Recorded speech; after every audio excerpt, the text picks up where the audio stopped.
أهلا بكل اللي بيحبوا الحكايات. أنا رشا، جاية لكم بسلسلة كلمة وحكاية.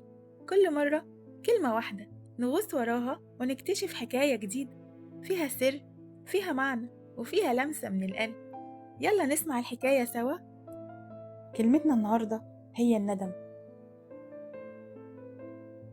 رامي كان شاب في بداية حياته، متعلم وذكي، لكن عنده طابع صعب، العصبية والتسرع في اتخاذ القرار.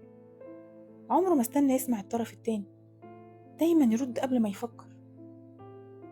في يوم كان عنده شغل مهم، عرض شراكة مع شركة تانية، ومطلوب منه يراجع العرض مع صديقه المقرب كريم اللي دايما بيساعده وواقف في ظهره.